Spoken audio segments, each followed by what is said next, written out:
नमो बुद्धाय. धम्मपद सचित्र गाथा आणि कथा खंड 1. भावानुवाद डी.एल. कांबळे. असंतुलित द्वेष दुःखात परिवर्तित होतो. भिक्षू 30ची गोष्ट. गाथा नंबर 3 व 4. गाथा नंबर 3.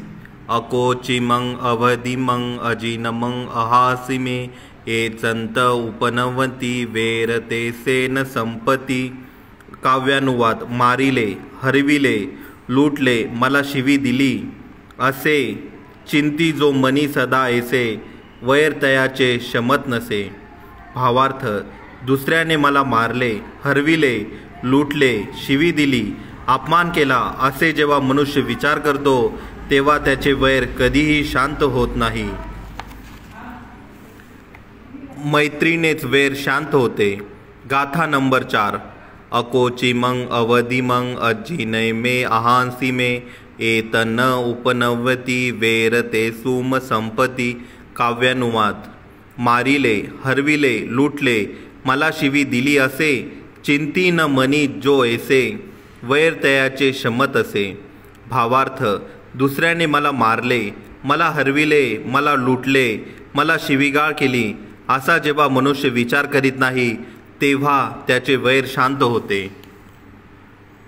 श्रावस्ती येथील जेतवन विहारात विहरत असताना भगवंतांनी भिक्षू 30ला उद्देशून या दोन्ही गाथा म्हटल्या आहेत. भिक्षू 30 हा बुद्धाचा मावस भाऊ होता. तो उतार वयात भिक्षू झाला होता. काही भिक्षू त्याला वयस्क समजून सन्मान देत असत. मात्र काही भिक्षू जरी वयस्क असला तरी नव्यानेच भिक्षू झाल्यामुळे सन्मान देत नसत. मात्र तो बुद्धाचा मावस भाऊ असल्यामुळे सर्व भिक्षूंनी त्याला सन्मान द्यावा अशी त्याची इच्छा असे. मात्र वयस्क भिक्षूच्या आदराच्या कसोटीला उतरण्याचा त्याने कधीही प्रयत्न केला नाही. या उलट तो सर्व भिक्षूबरोबर नेहमीच भांडत असे. त्याच्या या वागण्यावरून कोणी त्याला दटावले किंवा धमकावले तर मात्र तो उद्विग्न मनाने बुद्धाकडे जाऊन त्याची तक्रार करीत असे. एकदा असेच तो बुद्धाकडे दुःखी आणि कष्टी होऊन आला असता भगवान बुद्धांनी त्यास विचारले, 30 तू असा दुःखी व कष्टी होऊन का रडत आहेस? 30 म्हणाला, भगवान हे इतर भिक्षू मला दृष्ट भावनेने शिव्या देत असतात, माझा अपमान करीत असतात.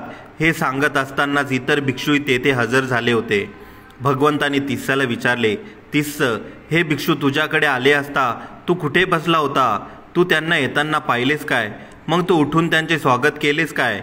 आणि विहारात ठेवलेले त्यांचे चिवर इत्यादी साहित्य त्यांना देण्यास तयार झालास का? त्यावर 30 म्हणाला, भगवान हे भिक्षू आले असता मी विहारात अगदी मधोमध बसलो होतो. त्यांना मी येताना पाहिले होते. मात्र उठून उभा राहून मी त्यांचे स्वागत केलेले नाही. त्यांचे साहित्य त्यांना देण्याची तत्परता मी दाखवली नाही. त्यावर भगवान म्हणाले, 30 तू असे वागायला नको होते.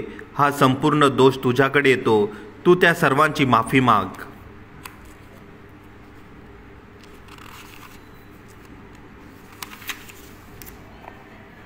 30 म्हणाला, भगवान मी त्यांची माफी मागणार नाही. इतर भिक्षू भगवंतांना म्हणाले, भगवान हा भिक्षू हटवादी व दुराग्रही आहे.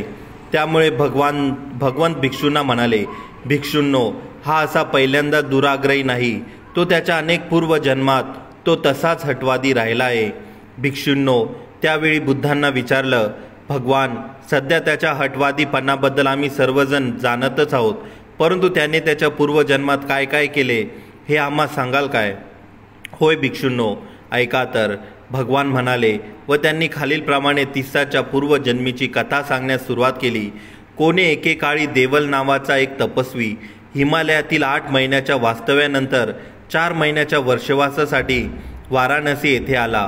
कुंभारवाड्यातील एका इमारतीच्या दिवाणखान्यात जेथे इतर साधू संन्याशीची राहण्याची व्यवस्था असे तिथे त्याने आपला मुक्काम ठोकला व त्या दिवाणखान्यात आपली ठराविक जागा निश्चित केली. त्याचवेळी नारद नावाचा दुसरा तपस्वी हिमालयातून तिथे आला व रात्रीच्या मुक्कामासाठी तेथे थांबला. देवल आणि नारद दोघेही एकमेकांना प्रेमाने भेटले. रात्री झोपतेवेळी नारदाने देवलची झोपण्याची जागा लक्षपूर्वक ध्यानात ठेवली होती. परंतु देवल याने आपल्या योग्य त्याच जागी झोपण्याऐवजी तो दरवाजाजवळ आडवा झोपी गेला. रात्री नारद उठून बाहेर जाण्यासाठी निघाला तेव्हा देवलच्या बटावरती नारदाचे पाय पडले. तेव्हा देवल ओरडला व नारदाला त्याबद्दल दूषण देऊ लागला. नारदने याबद्दल देवलची माफी मागितली व तो बाहेर गेला. देवल जणू काही त्याचे हृदय तुडविला गेले असे समजून रडत बसला व विचार करू लागला की मी त्याला माझे केस तुडवण्यासाठी आत येऊच देणार नाही व पुन्हा पूर्वस्थितीच्या विरुद्ध म्हणजे डोक्याकडे पाय व पायाकडे डोके अशा स्थितीत दरवाजावर आडवा पहुडला. जेव्हा नारद दिवाणखान्यात पुन्हा आत येऊ लागला तेव्हा त्याने विचार केला की देवाला मी प्रथम दुखवले, ते बटावरती पाय ठेवून आता मी पायाकडून आत जाईन व तसे त्याने आत शिरण्याचा प्रयत्न केला असता देवलच्या मानेवर त्याचे पाय पडले. देवल पुन्हा ओरडला, कोण? नारद, तू प्रथम माझ्या जटा तुडवल्या, आता तू माझी मान तुडवली आहेस, मी तुला श्राप देईन. यावर नारद गयावया करू लागला व माफी मागू लागला. राजा म्हणाला, महाराज दया करा. नारद म्हणाला, महाराज दया करा, मी दोषी नाही. मला माहीत नव्हते की आपण अशा पद्धतीने दरवाजावर पहुडला असाल. जेव्हा मी आत आलो तेव्हा मी विचार केला की पहिल्यांदा मी जटावरती पाय ठेवून आपणास दुखविले, त्यावेळी मी तसे करणार नाही म्हणून पायाकडून जाण्याचा प्रयत्न केला, परंतु आपल्या मानेवर चुकून पाय पडेल. कृपया मला माफ करा, मी जाणून बुजून असे केले नाही. त्यावर देवल ओरडला, चूक तपस्व्या चूक, मी तुला श्राप देईन. व नारदाच्या कुठल्याही विनंतीकडे लक्ष न देता त्याला श्राप दिला, जा सूर्योदय होताच तुझ्या डोक्याचे 7 तुकडे होत. मात्र हा शाप उलटवण्याची क्षमता नारदाने ध्यानातून प्राप्त केली होती. त्याला देवलची दया आली. देवल उगीच मरू नये म्हणून वाराणसीच्या राजाला मध्यस्थी करून देवलला माफी मागण्यास सांगितले, परंतु त्याने ते नाकारले. तरी नारदाने तो शाप उलटवण्यापूर्वीच म्हणजे सूर्योदयापूर्वीच देवलला नदीत बुडून मारून पळून जाण्याची संधी दिली व त्याचा जीव वाचवला. बुद्ध असे सांगत असताना त्यांनी आठवण करून दिली की भिक्षूंनो, त्यावेळी वाराणसीचा राजा हा आनंद होता, देवल हा तिस्स होता, नारद म्हणजे मी स्वतः होतो. हा तिस्स त्यावेळी सुद्धा असाच दुराग्रही होता.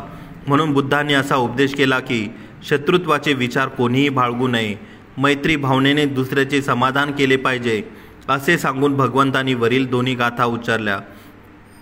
स्पष्टीकरण. समाजात वावरत असताना माणसे एकमेकाबरोबर नेहमीच भांडत असतात. जेव्हा वादंग निर्माण होतो तेव्हा पहिल्या दुसऱ्याला त्याच्या वाईट वागण्याबद्दल दोष देत असतो. त्याने मला मारले, शिवी दिली, त्याने मला लुटले वगैरे. असे करताना तो स्वतःच्या चुकाकडे कधीच लक्ष देत नाही. मात्र जो स्वतःच्या चुका कबूल करून दुसऱ्याच्या चुकाबद्दल त्याला क्षमा करतो त्याचा राग क्षणात नाहीसा होऊन तो शांत होतो. वरील कथेत ही भगवंतांना हेच सुचवायचे आहे. देवल नावाच्या तपस्वी नारदाला अडचणीत आणण्याचा प्रयत्न करतो, भांडण उकरून काढतो व वरून त्याला शापही देतो.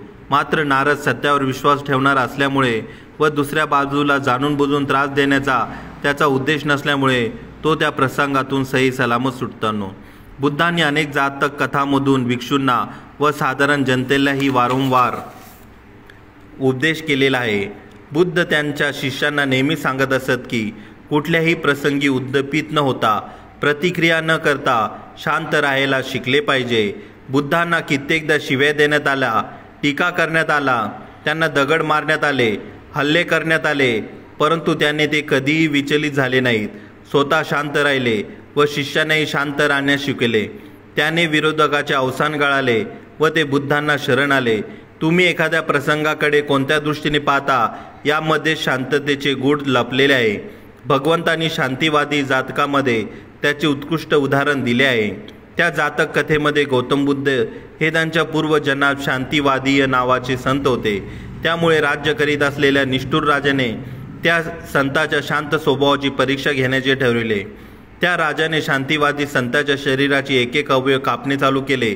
तरी तो संत मरेपर्यंत एकच वाक्य उच्चारत होता, ह्या राजाला दीर्घायुष्य लाभो, व तो कुठल्याही हानीपासून मुक्त होत.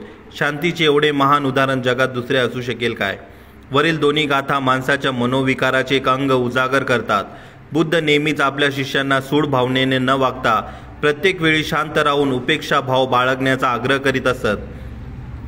बदला घेण्याची क्षमता असूनही जे दुसऱ्याला क्षमा करतात त्यांची बुद्धांनी नेहमी स्तुती केलेली आहे. धम्मपदामध्ये भगवंतांनी सुडाची भावना न ठेवता त्याचेवर दयाच दाखवले आहे. शांतता राखणे म्हणजे दुबळेपणाचे किंवा पराभूत होण्याचे लक्षण नव्हे. महान स्त्री पुरुषांची ही खात्रीची त्याच्यात अंतर्भूत असलेली शक्तीच होय. या शांततेचे हेच श्रेष्ठ असे गुपित आहे की कुठल्याही ताणतणावाच्या परिस्थितीवर तिने विजय मिळविला येतो.